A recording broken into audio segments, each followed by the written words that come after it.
Hazel Anderson sat at the worn wooden table in her small Brooklyn apartment, the faint hum of the city filtering through the open window. The evening air carried the scent of rain-soaked asphalt and the distant sweetness of a street vendor's roasted peanuts. A single lamp cast a warm glow across the room, illuminating a scattering of paint tubes, sketchbooks, and a half-finished canvas propped against the wall. Her fingers smudged with traces of cerulean blue from an earlier painting session hovered over a sheet of soft pink stationery. The paper was delicate, almost translucent, her favorite shade, a color that reminded her of the blush of dawn, full of quiet promise. For 3 nights, Hazel had wrestled with words she wasn't sure she'd ever have the courage to say aloud. The pen in her hand felt heavier than it should, as if it carried the weight of a decade's worth of unspoken feelings. She was writing to Daniel Clark, her best friend since they were 12, the boy who had once shared his umbrella during a sudden downpour, who knew her coffee order, hazelnut latte extra sugar, and who could make her laugh even when her heart was breaking. Daniel, with his easy smile and unassuming charm, had been her anchor through the chaos of growing up in a world that often felt too big, too loud, too indifferent. But Daniel had never seen her the way she saw him. To him, she was Hazel, the girl next door, the one who could sketch a skyline from memory and who always had paint under her fingernails. He didn't know that her heart raced when he brushed past her, or that she'd memorized the way his eyes crinkled when he laughed. And she had no intention of telling him. The letter wasn't meant to be sent. It was a confession to herself, a way to let the feelings breathe, before tucking them away in the bottom drawer of her art room, where they'd join the other unsent things in her life: poems, dreams, half-finished hopes. She took a deep breath and began to write her cursive, careful and deliberate. Dear Daniel. She started her pen scratching softly against the paper. This might sound strange coming from someone who's been in your life forever, but there's something I've never said. Maybe I never will. But just in case I get brave one day, here it is.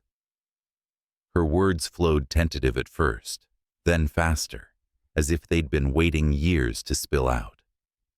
She wrote about the day they'd sat on the roof of his apartment building, eating stolen cookies and dreaming about the future.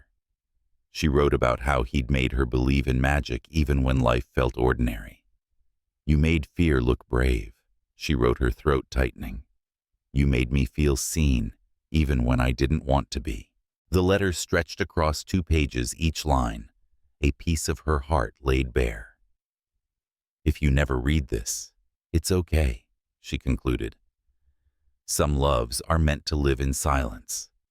I just needed to say it somewhere out loud, even if it's only on paper.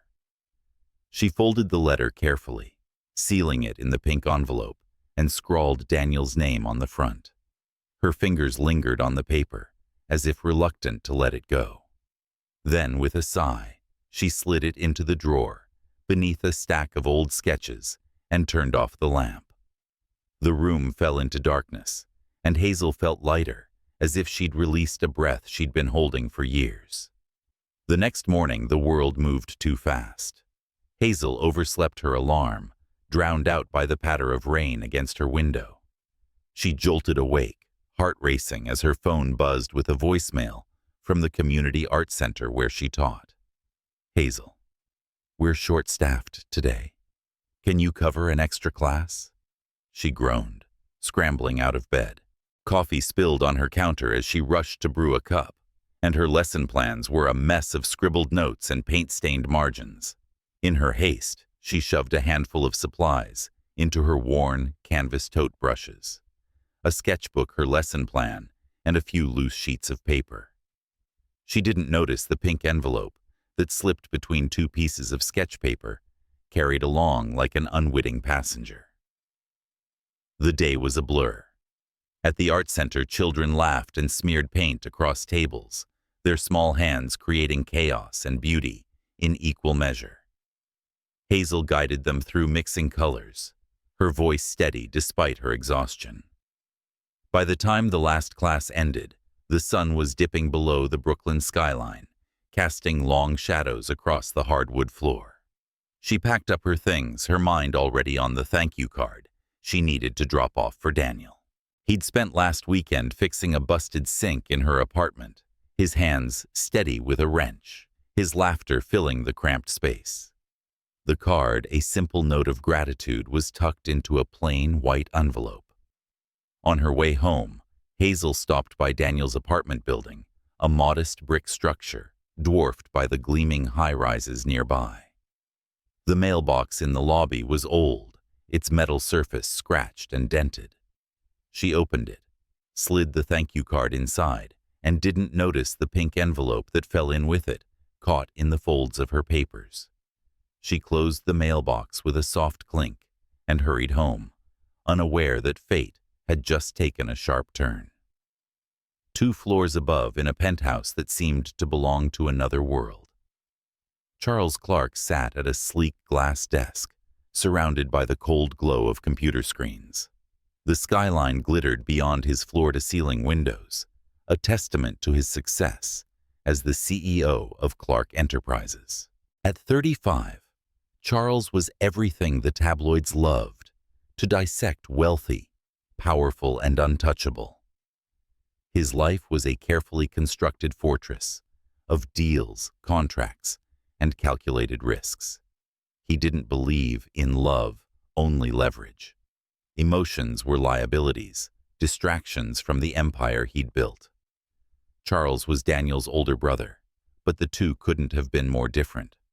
Where Daniel was warm and approachable, Charles was ice-sharp, unyielding, and solitary. The tabloids called him ruthless. His employees called him brilliant. He called himself necessary. When the doorman handed him a small stack of mail addressed to Daniel, who shared the building but lived in a smaller unit downstairs, Charles barely glanced at it. It was habit to open Daniel's mail, a holdover from years of managing his younger brother's chaos. Most of it was junk bills, flyers, the occasional thank you note from a neighbor. But one envelope stood out, soft pink, delicate, out of place among the stark white and beige. Charles frowned, turning it over in his hands. The cursive was elegant, almost fragile, and the name Daniel Clark was written with a care that felt personal. He hesitated, his instinct to toss it aside, warring with a flicker of curiosity. He slid it open, expecting a perfunctory note, and unfolded the letter inside. As his eyes scanned the first line, "Dear Daniel, this might sound strange." Something shifted. The words weren't polished or calculated. They were raw, aching, and honest, in a way that cut through the noise of his world.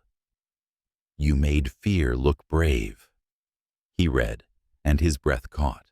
He leaned back in his chair, the financial reports forgotten, and read the letter again. Then a third time.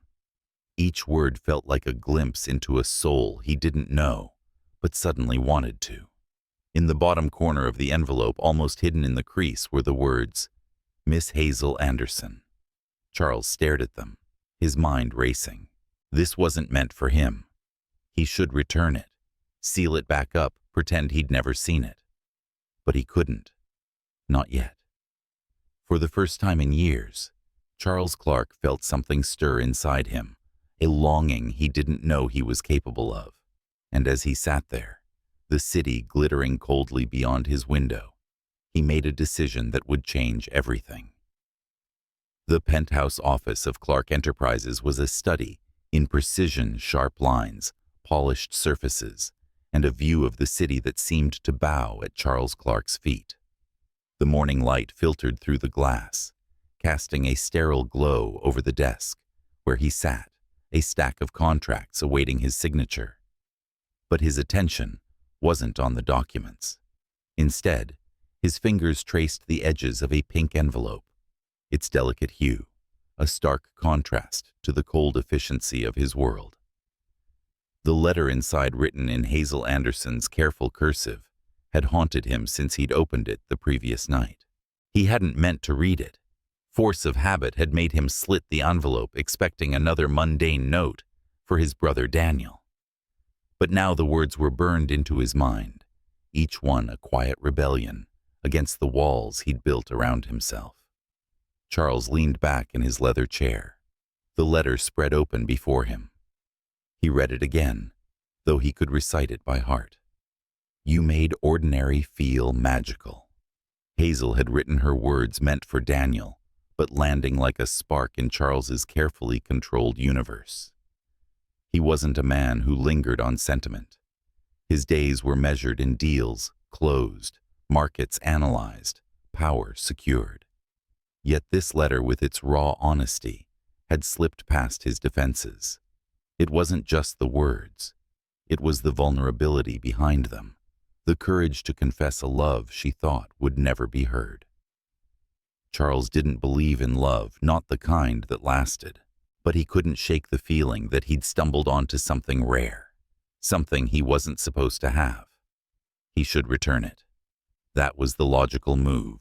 Seal it back up, slip it into Daniel's mailbox, and let fate take its course.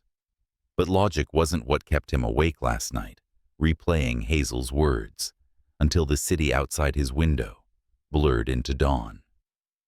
He wanted to know her, this woman who wrote with such unguarded truth. Who was she? A friend of Daniel's, clearly, but not a girlfriend. Daniel would have mentioned that. A colleague, a neighbor.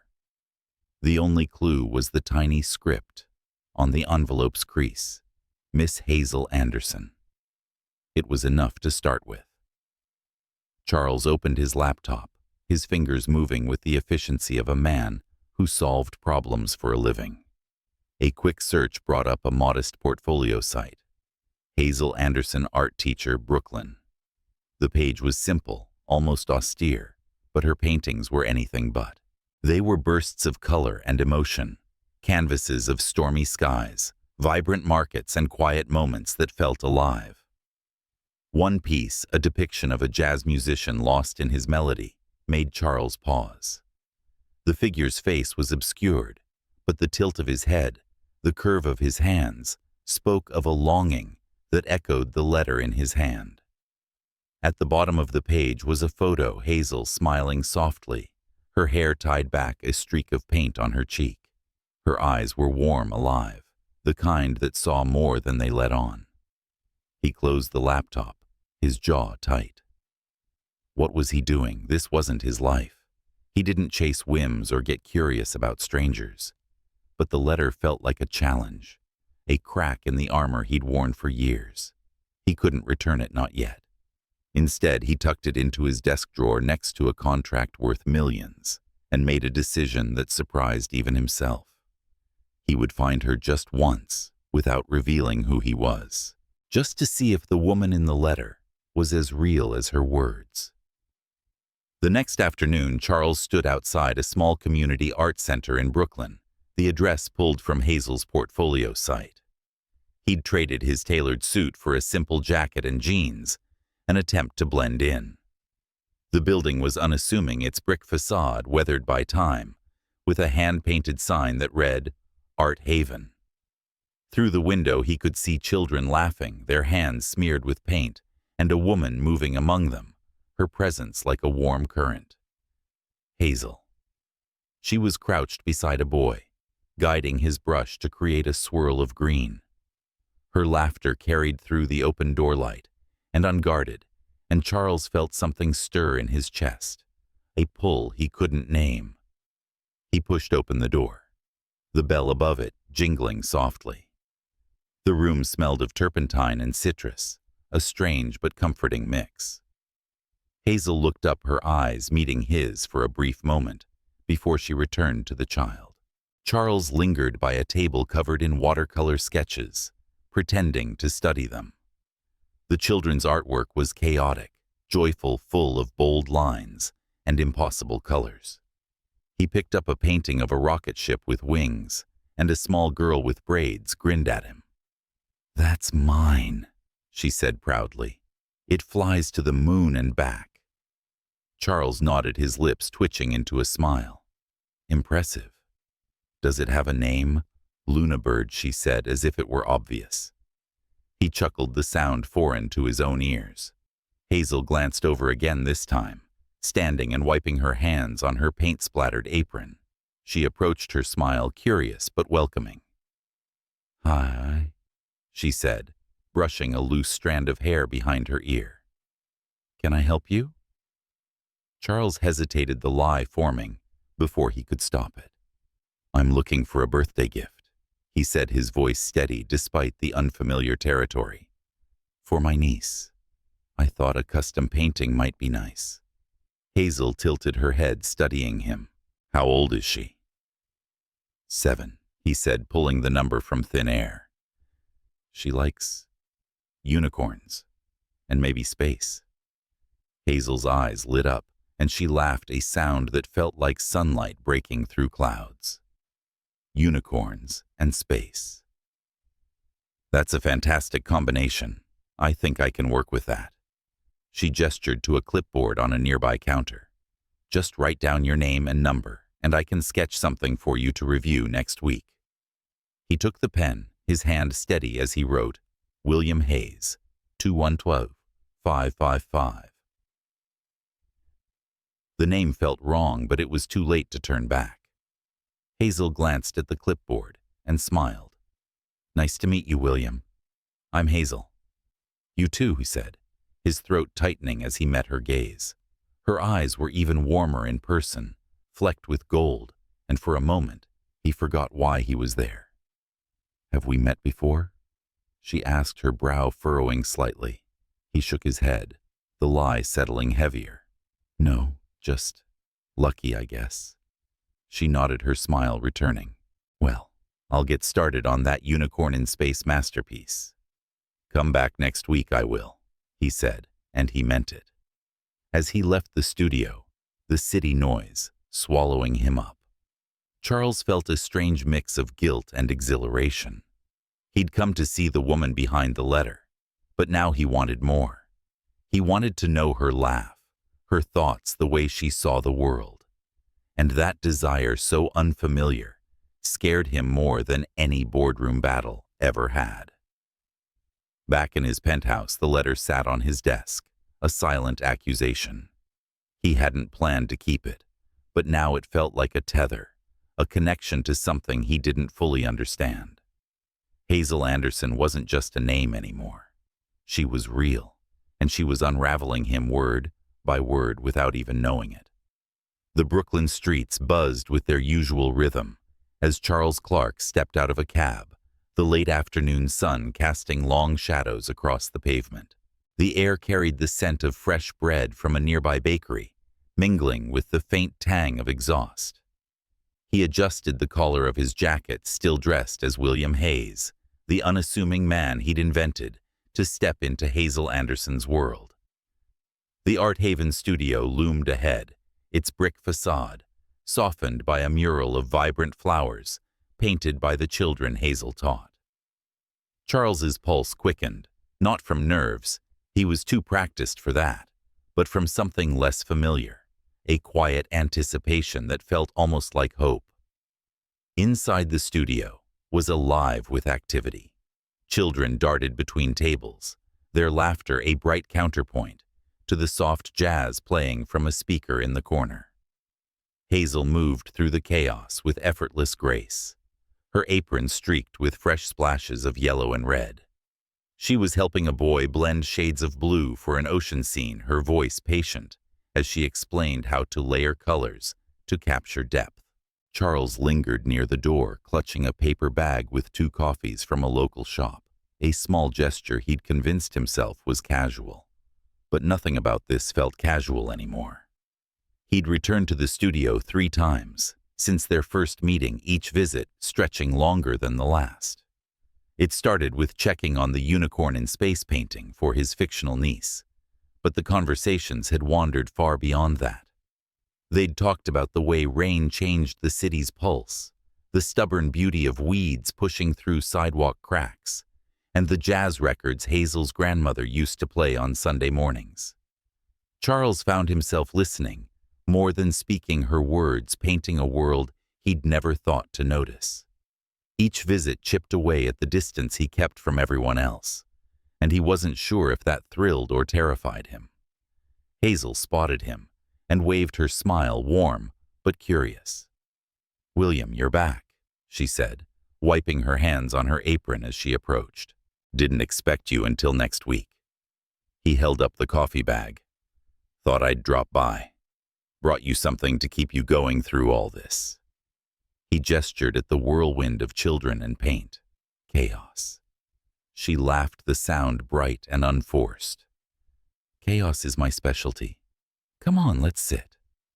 She led him to a small table in the back, tucked beneath a window, where sunlight spilled in, illuminating specks of dust that danced in the air.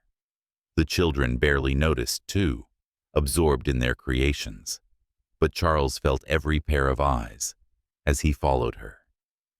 He wasn't used to being seen, not like this. Not as someone who could belong in a place so alive. Hazel took the coffee he offered her, fingers brushing his for a fleeting moment. "You're spoiling me," she said, sipping the drink. Her eyes widened. "Hazelnut latte, extra sugar." "How'd you know?" Lucky guess, he lied, his voice steady. He'd overheard her mention it to a colleague during his last visit, filing the detail away without thinking. Now seeing her smile, he was glad he had. They sat in companionable silence for a moment, watching a girl across the room paint a tree with purple leaves. Hazel tilted her head, studying the child's work. "She says purple makes her feel brave," she murmured. "I love that. Kids see things we forget to look for." Charles nodded, his gaze drifting to Hazel's hands, still faintly smudged with paint. "You're good with them," he said. "You make it look easy." "It's not," she admitted, her voice softening. "But it's worth it. They remind me why I do this, why art matters. It's not just about the colors or the lines. It's about giving someone a way to say what they can't." Her words hit him harder than he expected, echoing the letter that still sat in his desk drawer, its words a secret he carried like a weight. He cleared his throat, searching for something to say that wouldn't betray the truth. "What got you into teaching art?" he asked, leaning forward. It was a safe question, but he genuinely wanted to know. Hazel set her coffee down, her fingers tracing the rim of the cup. "My grandmother," she said. She was a quilter, not a painter, but she'd spend hours stitching stories into fabric, family histories, old folk tales, things she wanted me to remember. She'd say, "Hazel, make something that holds your truth, even if no one else sees it." I guess I'm still trying to do that, just with paint instead of thread. Charles felt a pang, her words stirring memories of his own childhood moments with his mother, before ambition consumed his life, before he became the man who measured success in numbers. He pushed the thought away. "That's beautiful," he said the word, feeling inadequate. "Do you still quilt?" She shook her head, a wistful smile crossing her face. "Not like she did. But I keep her old sewing box in my apartment. Sometimes I open it just to feel her there." She paused, then laughed softly. "Sorry, that got heavy fast. Tell me about you, William. What's your story?" The question caught him off guard. He'd prepared for this, rehearsed a vague backstory for William Hayes, but her openness disarmed him. "Not much to tell," he said, his tone carefully neutral. "I run a small logistics firm. Imports, exports, boring stuff." Hazel raised an eyebrow, her smile teasing. "Boring? You don't strike me as the boring type. You've got this quiet intensity, like you're always thinking 3 steps ahead." He chuckled, the sound more genuine than he expected. "Is that a compliment?"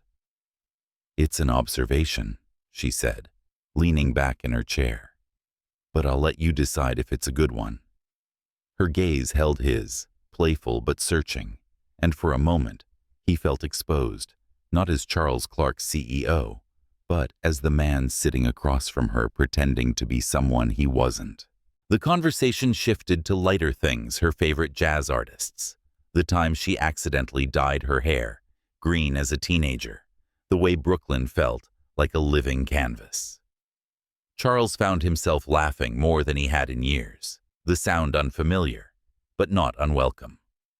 He told her about a fictional trip to New Orleans, weaving details from a business conference into a story about street musicians and late-night beignets. Hazel listened, her eyes bright, and he wondered how long he could keep this up, how long he could be William before the truth caught up with him. As the class ended and the children began to pack up, Hazel stood brushing crumbs from a shared muffin off her apron. "You should come to our community mural day next week," she said. "We're repainting the back wall. It's messy, but it's fun." "I'm not much of an artist," he said, standing to follow her to the sink where she rinsed brushes. "Neither are half the kids," she replied, handing him a brush to clean. "It's not about being good. It's about showing up." Her words lingered simple but heavy, and Charles felt the weight of his deception grow heavier. He left the studio that day with her laughter echoing in his mind, the coffee cups empty, but the warmth of their conversation lingering. Back in his penthouse, the city skyline glittering coldly below, he opened his desk drawer and pulled out the pink envelope. Hazel's words stared back at him, a reminder of why he'd sought her out and why he couldn't keep lying. But as he traced her handwriting, he knew he wasn't ready to let her go. Not yet. And that scared him more than any lie ever could. The Brooklyn air was crisp as Hazel Anderson pushed through the glass door of the Art Haven studio, her canvas tote slung over her shoulder. The late afternoon sun painted the sidewalk in hues of amber, and the distant hum of traffic blended with the chatter of passers-by. Inside her bag, a small sketch she'd made for Daniel Clark, a playful doodle of them as kids riding bikes under a too-big moon rustled against her lesson plans. She'd promised to drop it off at his apartment, a gesture, to keep their friendship grounded after years of shared memories. But her mind wasn't on Daniel today. It was on William Hayes, the quiet man who'd been showing up at her studio with coffee and stories that felt like they belonged to someone else. Hazel's steps slowed as she approached Daniel's building, a familiar brick structure nestled between sleek high-rises. The lobby smelled faintly of polished wood and mailroom dust. She opened the mailbox, sliding the sketch inside, unaware that a pink envelope, her secret letter to Daniel, had already found its way there days ago, carried by a moment of carelessness. She closed the mailbox and headed to Daniel's apartment, her heart lighter than it had been in weeks. William's visits had stirred something in her, a curiosity, a warmth she hadn't expected. She wasn't sure what it meant, but it felt like a new color on her palette, one she wanted to explore. Upstairs, Daniel greeted her at his door, his easy grin as familiar as the worn couch in his living room. He was tinkering with a bicycle chain, oil smudged on his fingers, the room filled with the faint scent of metal and coffee. "Hey, Hazel," he said, wiping his hands on a rag. "Didn't expect you this late." She handed him the sketch, and his eyes lit up as he unfolded it. "This is us, right, man? You make me look cooler than I was." She laughed, settling onto a stool. "You were plenty cool. Still are." They slipped into their old rhythm-trading stories about the time they'd snuck into a concert, or when Daniel had tried to teach her to skateboard and she'd ended up in a bush. But as the conversation wound down, Daniel reached into a kitchen drawer and pulled out a pink envelope. "Oh, by the way," he said, casual as ever, "this came with that thank you card you sent. It's kinda poetic for a sink repair note." Hazel's heart stopped. The envelope was unmistakable soft pink, her cursive looping across the front with Daniel's name. Her mouth went dry, words stumbling. That's not what you think it is." She snatched it from his hand, her fingers trembling. "It's not a thank you note." Daniel raised an eyebrow, his grin fading into confusion. "Okay, so what is it?" "I didn't read much, just the first line." Sounded deep. He leaned back, studying her. "You all right, Hazel? You look like you saw a ghost." "It's nothing," she said too quickly, clutching the envelope to her chest. "Just something I wrote. A mistake. Forget it." Her voice was sharp, her pulse racing. How had it gotten here? She'd tucked it away safe in her drawer, or so she thought. Her mind replayed that rushed morning. The spilled coffee, the papers shoved into her bag. The letter must have slipped out, carried to Daniel's mailbox by accident. But if he had it, who else had seen it? "I gotta go," she said, standing abruptly. Daniel blinked, still holding the rag. "Hazel, it's fine. It's sweet, really. I didn't—" "No, it's not fine." She cut him off, her face hot. "Just don't worry about it." She was out the door before he could say more, the envelope burning in her hands. The city blurred around her as she walked, her thoughts a tangle of panic and shame. That letter was her heart laid bare, words she'd never meant for anyone to see, least of all Daniel. He didn't even understand it, but someone had opened it. Someone had read it. The thought made her stomach churn. Across town, in the sterile quiet of his penthouse office, Charles Clark sat with a glass of bourbon untouched on his desk. The skyline glittered beyond the glass, but his focus was elsewhere. Hazel's letter, now a familiar weight in his mind, had become a lens through which he saw everything differently.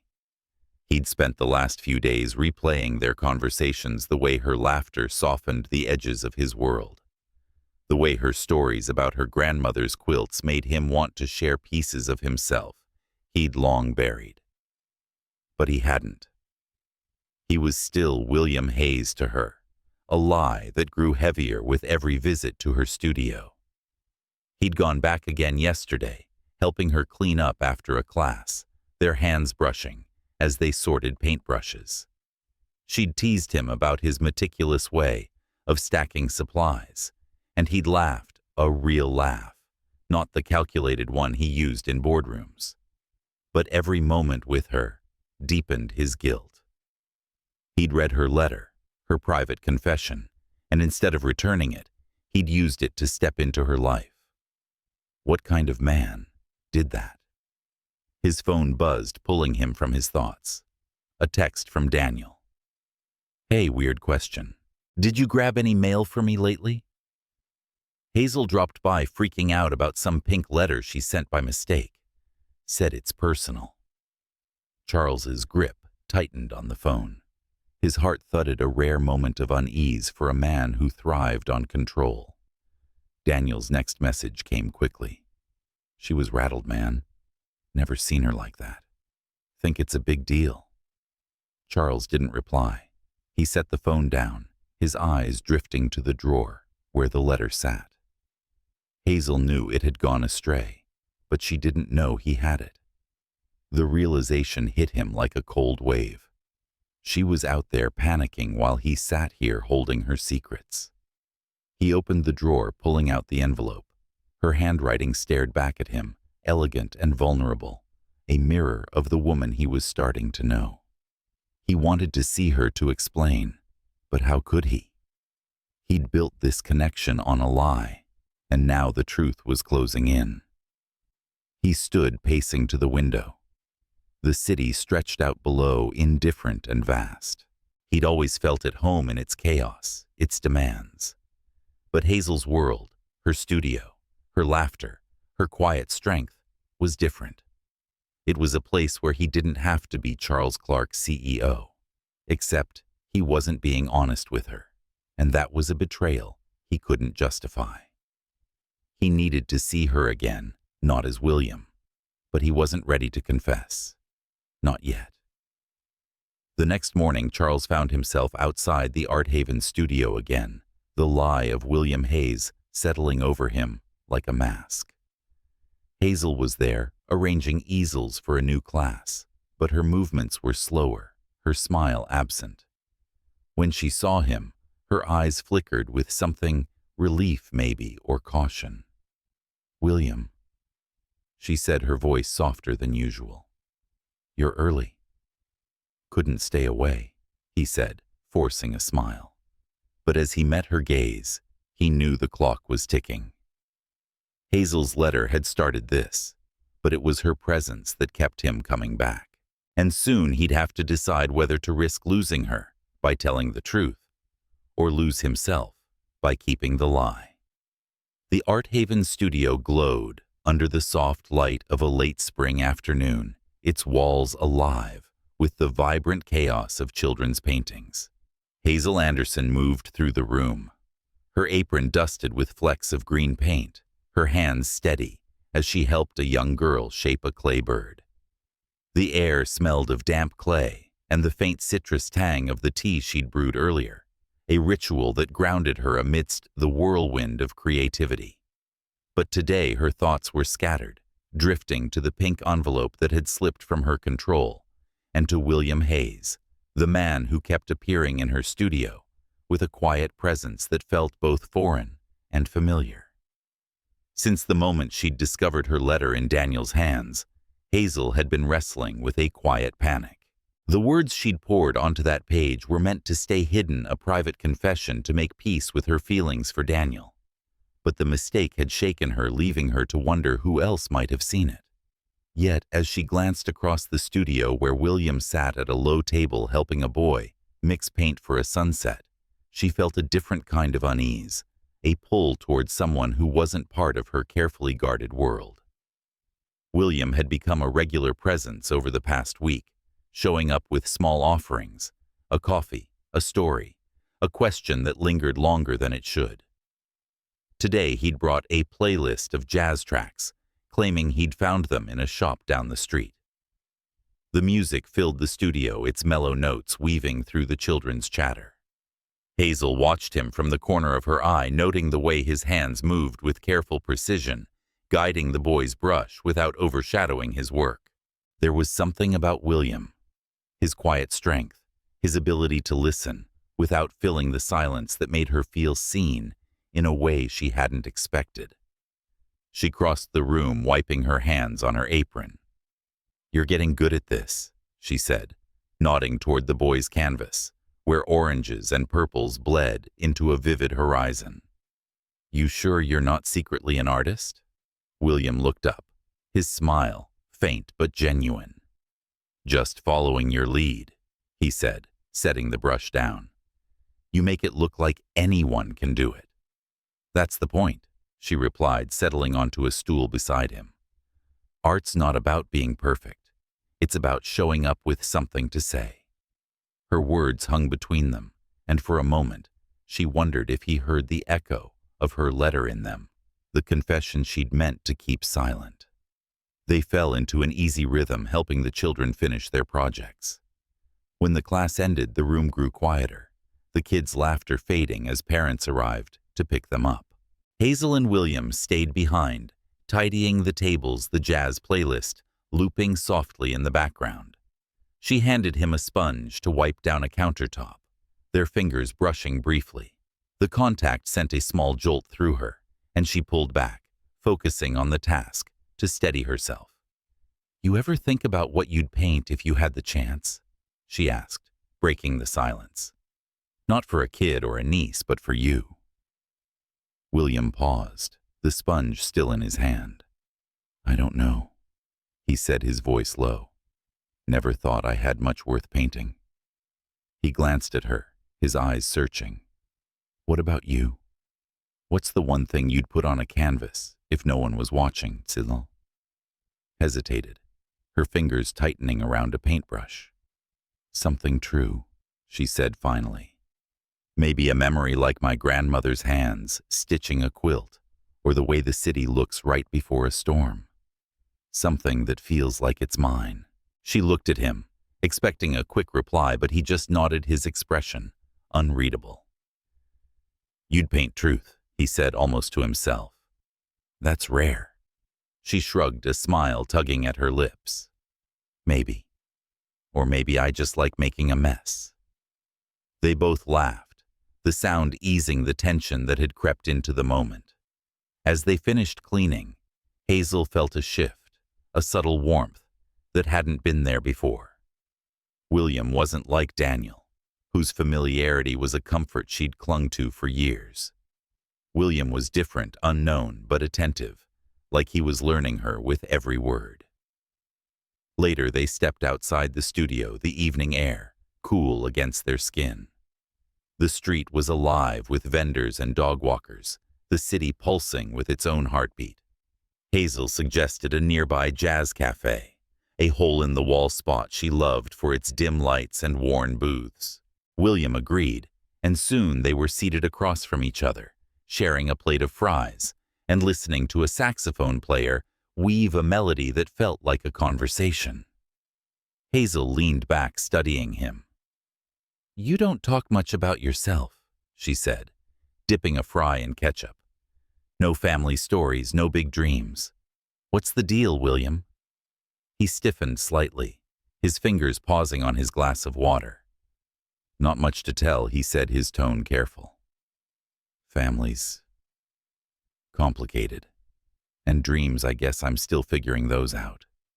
She tilted her head, her gaze steady. "Complicated how?" He looked away, his jaw tightening. "Expectations," he said after a moment. "People wanting you to be someone you're not. It's hard to break free from that." His voice was quiet, almost raw, and Hazel felt a pang of recognition. She'd spent years trying to be the friend Daniel needed, the artist her students admired, the daughter her grandmother would be proud of.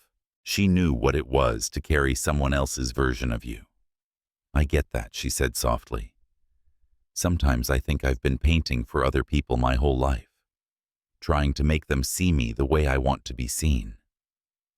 William met her eyes, and for a moment the cafe faded away. "And who do you want to be seen?" as he asked. Hazel took a breath, the question cutting deeper than she expected. "Someone who's enough," she said. "Just as I am. Not the teacher, not the friend, just Iki." He nodded, his gaze steady. "You're more than enough." He said the words so quiet, she almost missed them. But they landed heavy and warm, and she felt her cheeks flush. The saxophone swelled, filling the silence, and Hazel looked down at her hands, suddenly aware of how close they were sitting. She didn't know what this was, this pull toward a man she barely knew, whose presence felt like a melody she hadn't learned yet. But for the first time in days, thoughts of Daniel and the lost letter faded. William was here, real and present, and that was enough for now. As they left the cafe, the city lights flickering around them, Hazel felt a quiet shift inside her. She wasn't thinking about Daniel's smile or the safety of their shared history. She was thinking about the man walking beside her, his shoulder brushing hers, his silence full of questions she wanted to answer. And that scared her, not because it was new, but because it felt like something she could lose. Back in his penthouse, Charles Clark stood by the window, the city a glittering expanse below. The lie of William Hayes was a weight he couldn't ignore, but Hazel's words, her truth, her warmth, were a pull he couldn't resist. He didn't know how long he could keep this up, but as he thought of her smile in the cafe, he knew he wasn't ready to let it go. The garden brunch was a sea of crisp linens and polished glassware, set beneath a canopy of blooming dogwoods in a sprawling Manhattan courtyard.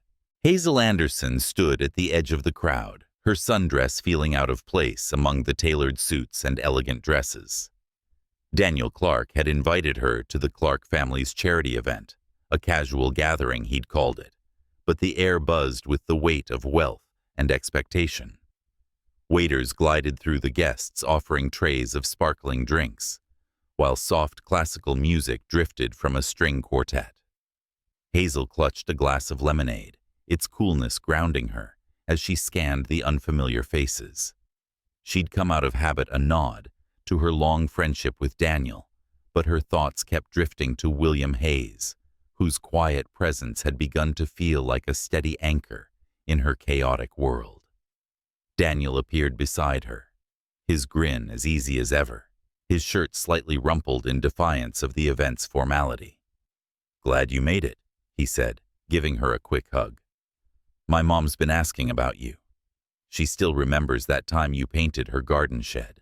Hazel smiled the memory of that summer afternoon, softening her unease. But as they chatted, her eyes wandered, catching on a figure across the lawn near a marble fountain. He stood alone, a glass of champagne in hand, his posture commanding, despite the relaxed setting. Her breath caught. It was William. Or was it?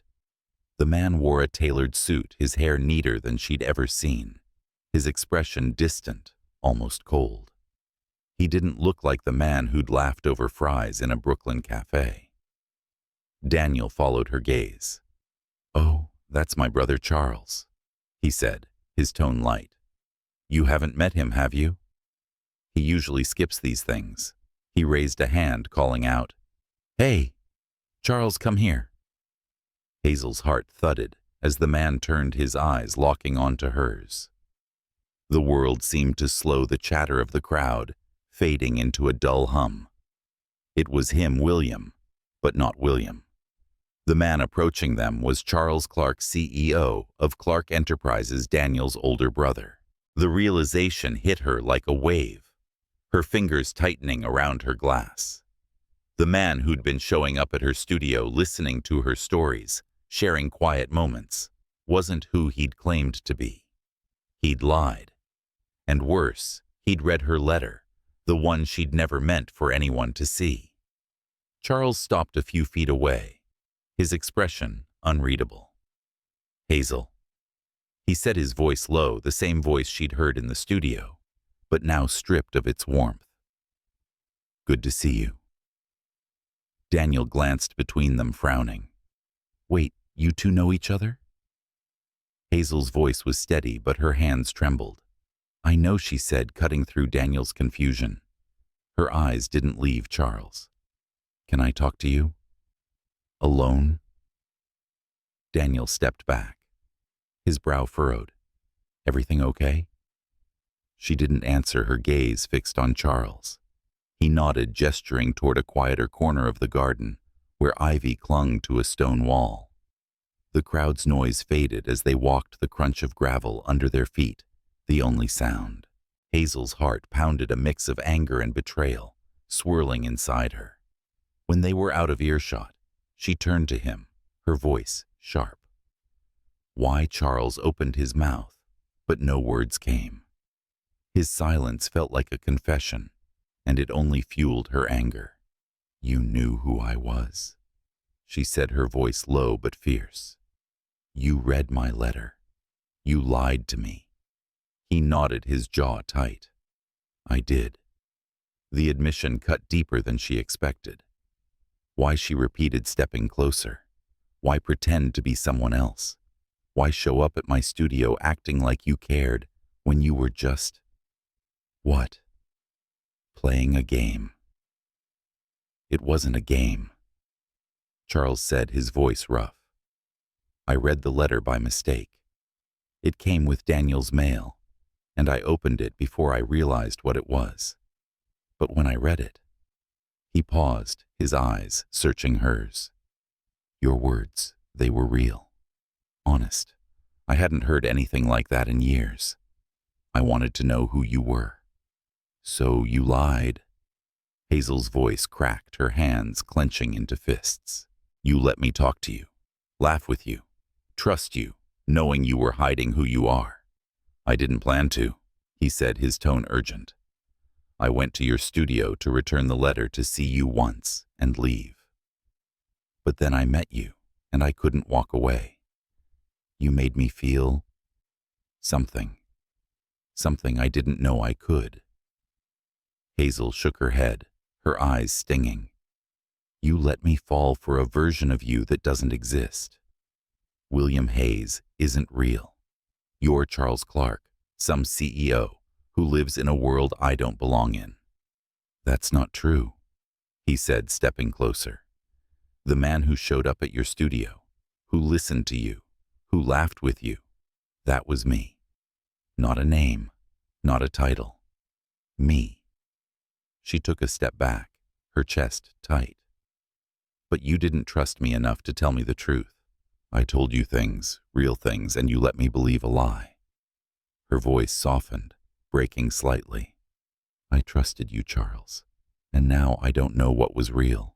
He stood silent, his hands at his sides, and for the first time, Hazel saw something flicker in his eyes. Regret raw and unguarded. I'm sorry, he said, the words heavy. I didn't want to hurt you. I didn't know how to be honest without losing you. Hazel looked away, blinking back tears. The garden felt too small, the air too thick. I need to go, she said, turning away. He didn't stop her, and she didn't look back. As she wove through the crowd past Daniel's confused glance, her heart ached with a mix of anger and loss. The man she'd begun to care for, whose quiet presence had felt like a new beginning, had built their connection on a deception. And yet, his words, his apology, his claim that he was real, lingered, tugging at her resolve. Back at her apartment, Hazel sat on her couch, the pink envelope in her hands. She hadn't opened it since snatching it from Daniel, but its weight felt heavier now. She'd written it for him, but the feelings she'd poured onto the page seemed distant, like they belonged to someone else. The man she'd been falling for wasn't Daniel. It was William, no Charles. And that truth hurt more than the letter's exposure. Across the city, Charles stood in his penthouse, the skyline a cold expanse beyond his window. The letter was still in his drawer, but it wasn't just a letter anymore. It was Hazel, her voice, her warmth, her truth. He'd broken something fragile, something he hadn't realized he needed until it was gone. As he stared at the city below, he knew he couldn't undo the lie, but he wasn't ready to let her go. Not yet. And that meant finding a way to make things right, even if it cost him everything he'd built. The Art Haven studio, usually a sanctuary of color and noise, felt eerily still as Hazel Anderson stood at her easel, a blank canvas, staring back at her. The morning light filtered through the tall windows, casting pale stripes across the hardwood floor. But the warmth it usually brought was absent. Paintbrushes lay untouched in a jar, their bristles stiff from neglect, and the faint scent of turpentine hung in the air, heavy with silence. Hazel's hands, usually steady with purpose, hovered over a palette of untouched colors. Since the garden brunch where she'd learned William Hayes was Charles Clark, her world had shifted, leaving her unmoored. The studio, once her refuge, now felt like a reminder of the trust she'd misplaced. She tried to paint, to lose herself in the familiar rhythm of brushstrokes, but every attempt ended in frustration. The colors felt wrong, too bright, too dull, too forced. She'd always believed art could hold her truths, but now those truths felt tangled, knotted with betrayal and confusion. Charles had lied, building their connection on a false name, yet his presence had stirred something real in her, a spark she hadn't felt with anyone, not even Daniel. The memory of his voice, raw with regret in the garden, haunted her. But so did the lie. She didn't know which hurt more, his deception or the fact that she missed him anyway. Outside, Brooklyn pulsed with its usual energy, street vendors, calling out bicycles, whirring past, the distant hum of a saxophone from a nearby park. Hazel longed to join it, to let the city's chaos drown out her thoughts, but she stayed rooted, staring at the blank canvas.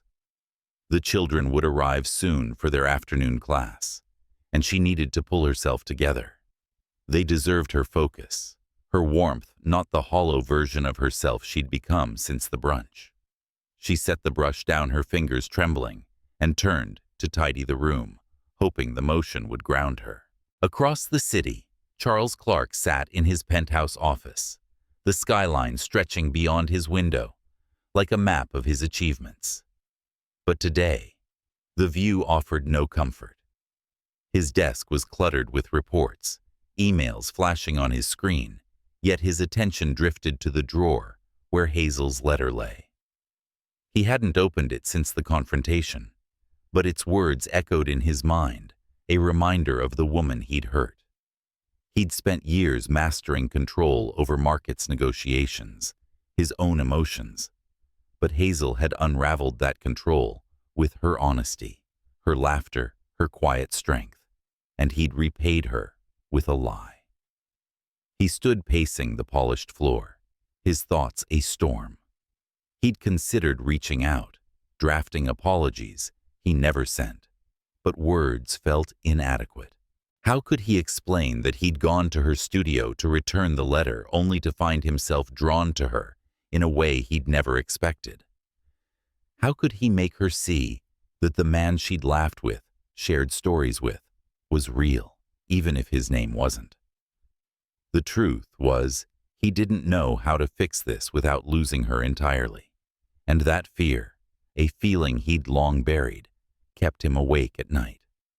His phone buzzed a message from his assistant about a press interview scheduled for tomorrow. Charles ignored it.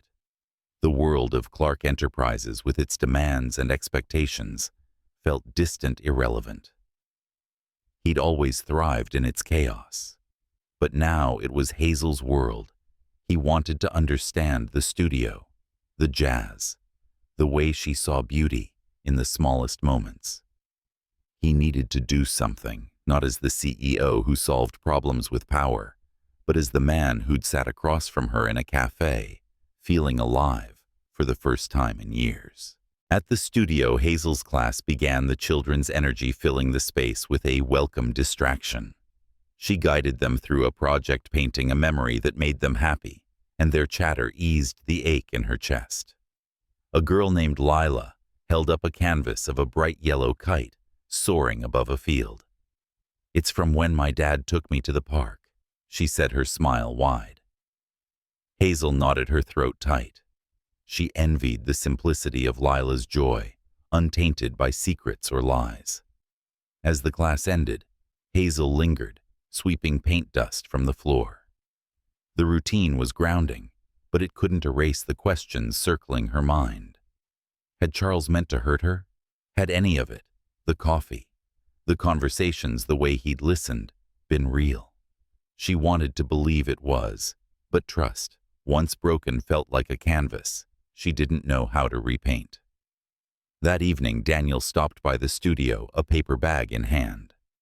"Brought you something," he said, setting a hazelnut latte on the table. "Extra sugar, just how you like it." His grin was familiar, but Hazel's smile was strained. She hadn't seen him since the brunch, and the sight of him stirred a mix of comfort and unease. "Thanks," she said, taking the cup. "What's the occasion?" Daniel pulled up a stool, his expression softening. "I owe you an apology," he said, "for the letter. I didn't know it was such a big deal, and I didn't know about Charles." He hesitated, studying her. "I should have paid more attention, Hazel. I thought we were close, but I missed something important." She shook her head, her fingers tightening around the cup. "It's not your fault. I didn't exactly advertise how I felt." Her voice was quiet, the admission heavy. "I thought I was in love with you, but maybe I was just holding on to something safe." Daniel's eyes softened, a rare seriousness settling over him. "That's fair. But Charles, he's not great with feelings, never has been. But I've never seen him show up for anyone the way he did for you." That wasn't fake. Hazel looked down, her chest aching. It was still a lie. "Maybe," Daniel said, leaning forward. But sometimes people lie because they're scared of losing something real. Doesn't make it right, but it's not nothing. His words stayed with her long after he left, lingering as she locked the studio and stepped into the evening air. The city was alive with lights, but Hazel felt adrift, caught between anger and the pull of what she'd felt with Charles. She wandered to a nearby bookstore, its shelves a comforting maze of stories. She browsed aimlessly, her fingers brushing the spines, until she pulled out a worn copy of a book on African folktales, a gift from her grandmother years ago. Opening it, she found a note in her own handwriting. For the stories we carry even when they're heavy. Tears pricked her eyes. She couldn't run from her own truths anymore, but she wasn't sure she was ready to face Charles's either. Back in his penthouse, Charles sat at his desk, a decision forming. He couldn't undo the lie, but he could show Hazel he'd meant every moment they'd shared. He pulled out a sheet of paper, not the pink envelope, but a new one, and began to write. Not an apology, not yet, but something honest, something real. As the city hummed below, he knew it wasn't enough, but it was a start. And for Hazel, he was willing to try. The Brooklyn morning was soft with mist, the streets slick from an overnight drizzle that left puddles reflecting the city's muted glow. Hazel Anderson stood outside the Art Haven studio, her keys jingling as she unlocked the door. The familiar creak of the hinges greeted her, but the space inside felt different, quieter, as if holding its breath.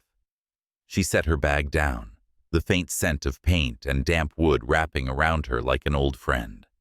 But the comfort was fleeting.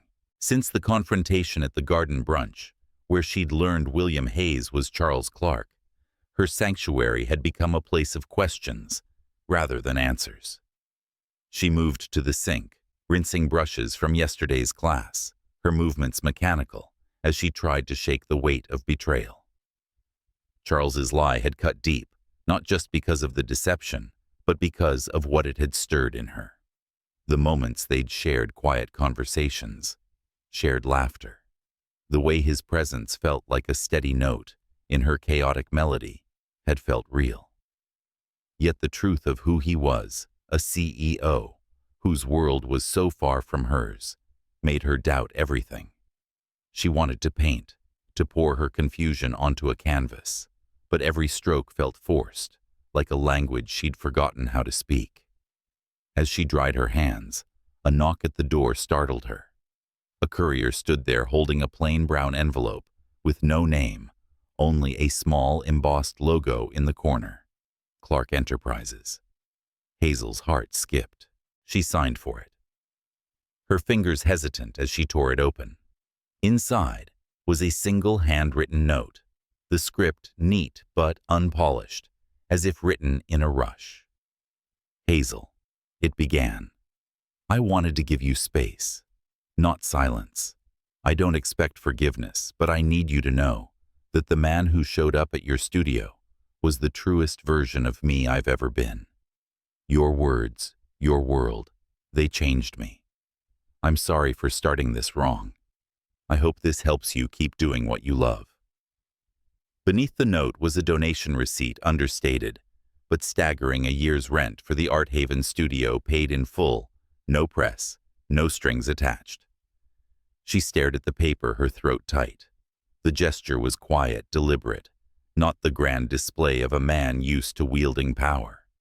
It was space for her to create, to breathe, without the weight of financial strain. But it also felt like a plea, a way for Charles to reach out, without forcing his way back into her life. Hazel folded the note, pressing it against her chest, and closed her eyes. She wasn't ready to forgive him, but the act stirred something in her, a flicker of hope that maybe, just maybe, the man she'd known as William hadn't been entirely a lie. Across the city, Charles Clark stood in his penthouse, the morning light casting sharp angles across the marble floor. He hadn't slept well, his mind replaying Hazel's face.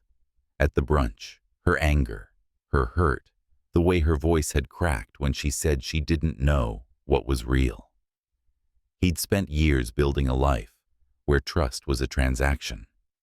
But with Hazel, trust had been a gift, one he'd squandered.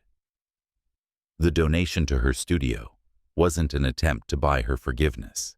It was a way to give her what she valued most, freedom to create without asking for anything in return. He didn't know if she'd accept it, or if she'd ever speak to him again, but he had to try. He moved to his desk where her letter still sat, its pink envelope, a quiet accusation. He didn't open it, but its presence grounded him, a reminder of why he'd sought her out in the first place. Hazel's words had woken something in him, a longing for connection, for meaning, beyond the numbers and deals that defined his days. He'd canceled a high-profile interview this morning, ignoring his PR team's protests. The world of Clark Enterprises could wait. For once, he wanted to be more than the man behind the title. Hazel spent the day in the studio teaching her classes with a forced smile. The children's energy was a lifeline, their chatter pulling her out of her thoughts. But when the last student left, she sat at the table, the envelope from Charles in front of her. She traced the logo with her finger, her mind a tangle of emotions. Part of her wanted to tear it up, to reject anything tied to his name, but another part, the part that remembered his laughter, his quiet questions, wanted to believe he meant it. She needed to see him, to hear his voice, to know if the man she'd cared for was still there. That evening, she found herself outside a small Brooklyn cafe, the same one where they'd shared fries and stories. The windows glowed warmly, the scent of coffee and cinnamon drifting out as she pushed open the door. Charles was there, sitting in a corner booth, his hands wrapped around a cold cup of coffee. He looked up as she entered, his eyes widening with a mix of surprise and relief. "Hazel," he said, standing. "I didn't think you'd come." She slid into the booth across from him, setting the envelope on the table. "I got your note," she said, her voice steady but guarded. "And the donation. Why did you do it?" Charles leaned forward, his hands clasped tightly. "Because you love that studio," he said. "It's your heart, your truth. I wanted to give you something real. Something that wasn't about me or my world. Just you." Hazel studied him, searching for the lie, but his eyes were open, unguarded. "You think this fixes what you did?" she asked, her voice low. "You lied to me, Charles. You let me trust someone who wasn't real." "I know," he said, his voice breaking slightly, "and I'll carry that regret forever. But the man who sat with you, who listened to you, that was me.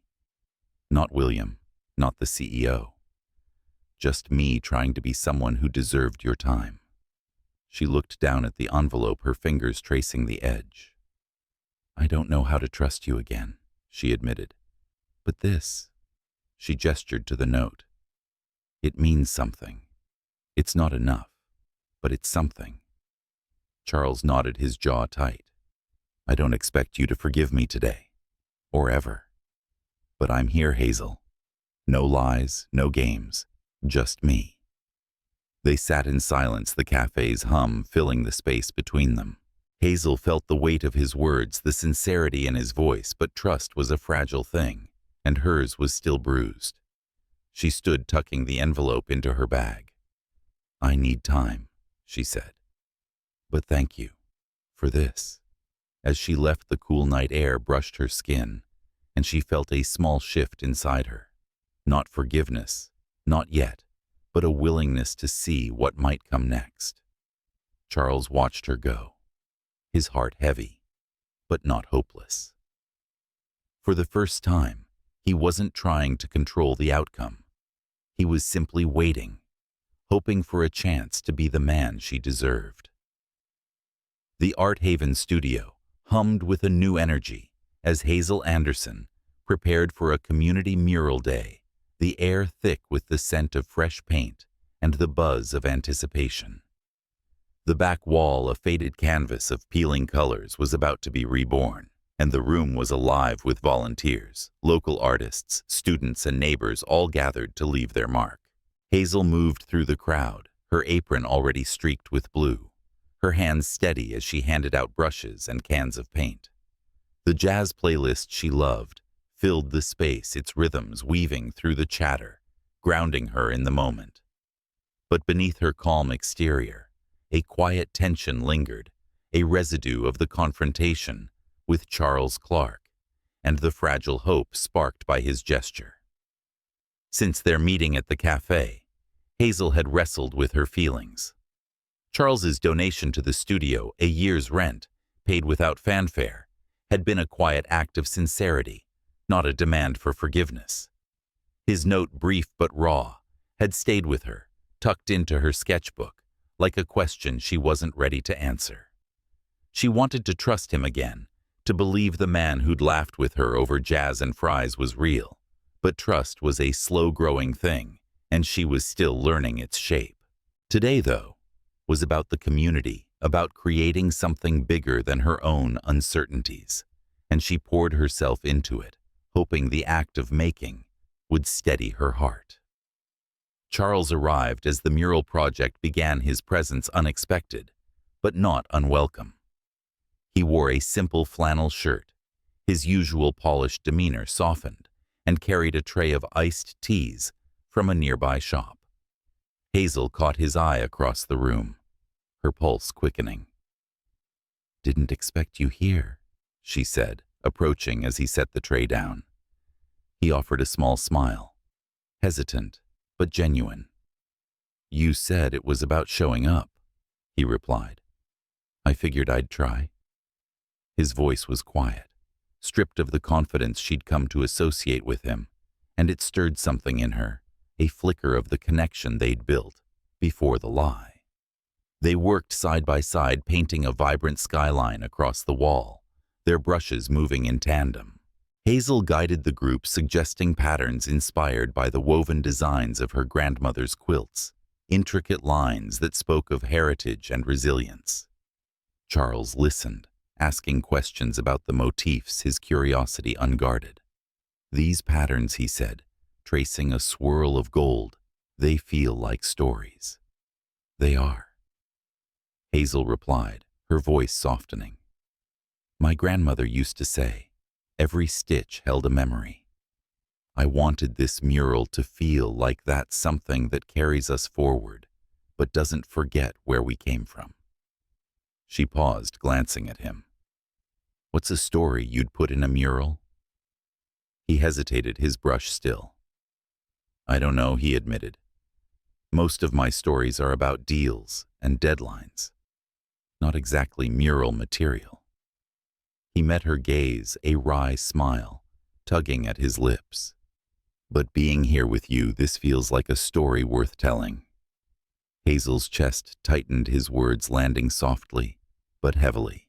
She didn't respond, focusing instead on the mural, but his presence beside her felt like a bridge, fragile but steady. As the day wore on, they shared small moments, passing a paint can, laughing when a child splattered them with red, stealing glances when they thought the other wasn't looking. The mural took shape, a tapestry of color and community, and Hazel felt a spark of pride, not just in the art, but in the people who'd come together to create it. When the volunteers dispersed, leaving the studio quieter, Hazel and Charles stayed behind, cleaning up in the fading light. The mural glowed under the soft bulbs, its patterns alive with meaning. Hazel wiped her hands on a rag, studying him. "Why did you come today?" she asked, her voice steady but searching. "Not for the tea or the paint." Charles set down a brush, his expression serious. "Because I want to be part of your world," he said, "not as someone pretending, but as me. I know I broke your trust, Hazel, and I can't undo that, but I'm here trying to show you. I mean it." She nodded, her throat tight. "It's not just about the lie," she said. "It's about what it made me question myself, what I felt. I trusted you, and when I found out who you really were, it made me doubt everything. "I know," he said, stepping closer, "and I hate that I did that to you. But what I felt, what I feel is real. I'm not asking you to forget what happened. I'm asking for a chance to start again honestly." Hazel looked at him, really looked, and saw not the CEO or the man who'd lied, but the one who'd shown up today, paint on his hands, listening to her stories. "I don't know if I'm ready," she admitted, "but I don't want you to stop showing up." He nodded, relief flickering in his eyes. "I won't," he said simply. The next week they fell into a tentative rhythm. Charles returned to the studio not every day, but often enough to become a familiar presence. He helped with small tasks, fixing a wobbly easel, organizing supplies, even joining a class to paint with the kids. Hazel watched him, noting the way he softened around the children, his usual reserve melting as he laughed at their wild ideas. One afternoon, a girl named Lila handed him a canvas of a lopsided sun. "It's for you, Mr. Charles," she said, beaming. He took it, his smile unguarded, and Hazel felt something shift, a small crack in the wall she'd built around her heart. Outside the studio, they began to share more. One evening, Hazel took him to a street market where vendors sold handmade jewelry and spicy food under strings of fairy lights. She showed him a stall with woven bracelets, their patterns echoing the mural's designs. "My grandmother would have loved this," she said, her fingers brushing a turquoise cord. "She'd say it's like wearing a story." Charles bought one, slipping it onto her wrist before she could protest. "A story for you," he said, his voice low. The gesture was small, but it felt like a promise, and Hazel didn't pull away. As they walked through the market, the city alive around them, Hazel felt a cautious hope. Charles was trying not with grand gestures, but with quiet consistency. He asked about her grandmother's quilts, her favorite jazz records, the dreams she'd tucked away. And she began to ask about him, learning fragments of his world, not the CEO, but the man who'd once wanted to build boats, who loved the sound of rain on a quiet night. Trust was still fragile, but it was growing brushstroke by brushstroke. Back at the studio, Hazel started a new painting, one she didn't show anyone.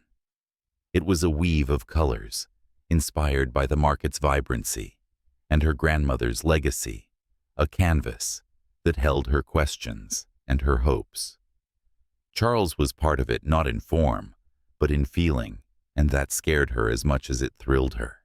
She wasn't ready to forgive him fully, but she was ready to keep painting to see where this new story might lead.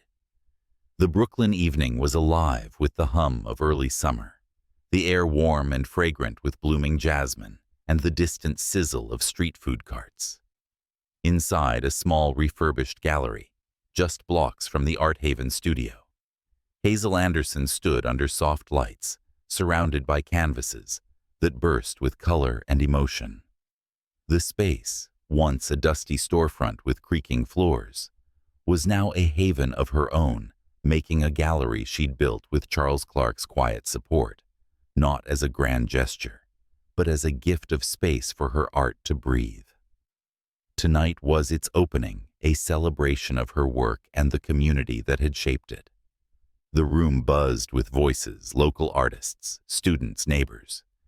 But Hazel's heart beat with a quieter rhythm, one tuned to the man standing in a corner, watching her with eyes that held no expectations, only presence.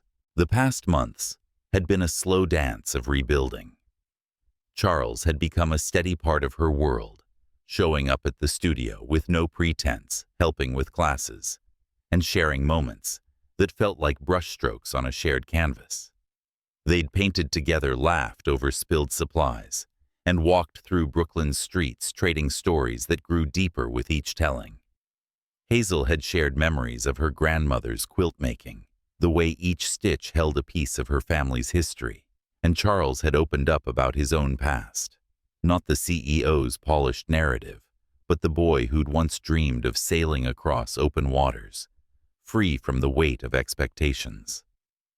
Trust had grown fragile at first, but stronger with every honest word, every choice to stay.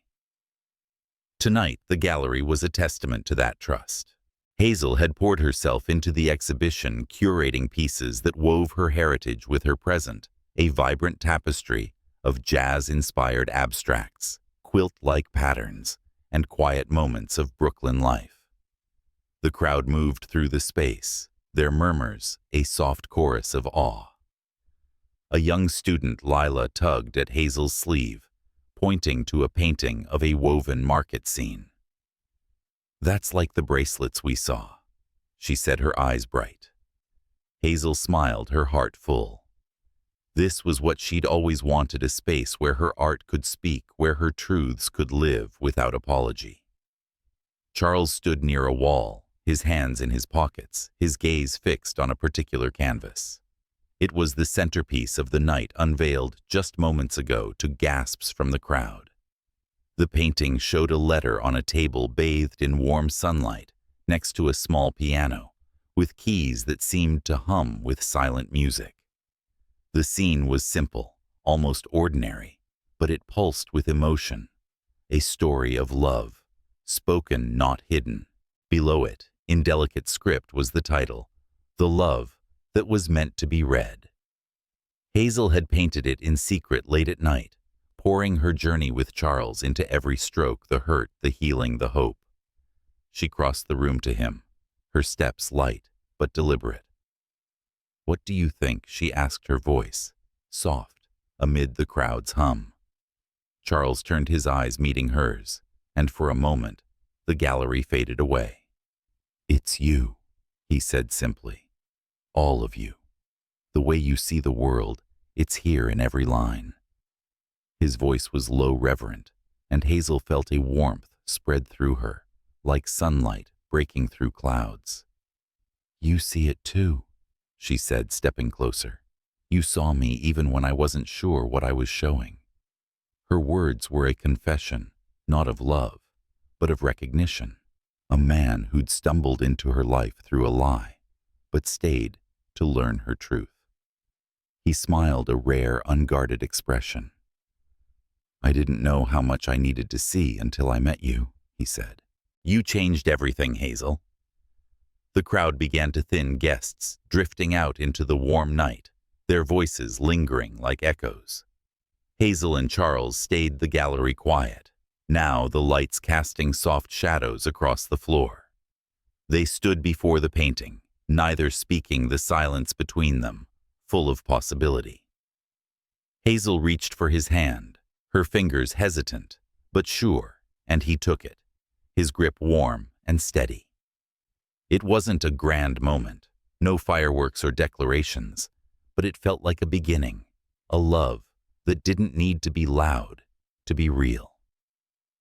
Later, as they locked up the gallery, the city alive around them, Hazel handed Charles a small folded paper. It wasn't the pink envelope of her old letter, but a new one, written in her careful cursive. "For you," she said, her voice steady. Not a secret this time. He opened it, his hands careful, as if holding something fragile. The note was brief. "Dear Charles, I used to think love had to be perfect to matter. But you showed me it's about showing up even when it's messy, even when it's hard. Thank you for staying." He looked up, his eyes bright with something unspoken, and folded the note into his pocket. "I don't deserve this," he said, his voice rough, "but I'm keeping it." Hazel laughed, the sound light and free. "Good, because I'm not taking it back." They stepped into the street, the night air warm against their skin. Brooklyn buzzed around them, laughter from a nearby stoop, the clink of glasses from a bar, the soft strum of a guitar somewhere distant. They walked, hands brushing, not rushing, not hiding. Hazel felt a quiet joy, not because everything was perfect, but because it was real. Charles wasn't William Hayes, and she wasn't the woman who'd written that first letter afraid to be heard. They were two people choosing each other, moment by moment, in the raw light of truth. The next morning, Hazel returned to the studio, the familiar scent of paint and citrus greeting her. The children were already there, their voices a bright chaos as they worked on new projects. Lila held up a painting of two suns, her grin wide. "It's today and tomorrow," she said. Hazel nodded, her heart full. The girl's words felt like a mirror, her own story unfolding across time in yesterday's mistakes and tomorrow's promises. Charles arrived later, a paper bag in hand, the faint scent of cinnamon rolls wafting from it. "I'm late," he said, a sheepish smile tugging at his lips. "But I brought forgiveness in pastry form." Hazel raised an eyebrow, taking the bag. "You're lucky I'm a forgiving person," she teased, and he laughed, the sound warm and unguarded. They sat together, sharing the rolls, the studio alive around them. It was ordinary, messy, imperfect, real, and that was enough. As the weeks passed, their rhythm grew steadier. They fought sometimes over small things, like Charles's habit of organizing her supplies by logic instead of instinct, or Hazel's tendency to push him away when doubt crept in. But they didn't fight to win. They fought to understand, and that made all the difference. One evening, under a sky streaked with gold, Hazel looked at Charles and saw not the man who'd lied, but the one who'd stayed, who'd chosen her again and again. "I used to think love needed to be loud," she said, her voice soft. "But maybe it's this, the quiet, the staying." Charles took her hand, his thumb brushing her knuckles. "Then I'll stay," he said, "as long as you'll have me." And in that moment, surrounded by the city's hum, Hazel knew they weren't perfect, but they were enough. Their love wasn't a letter hidden in a drawer. It was one meant to be read aloud in every choice they made to show up.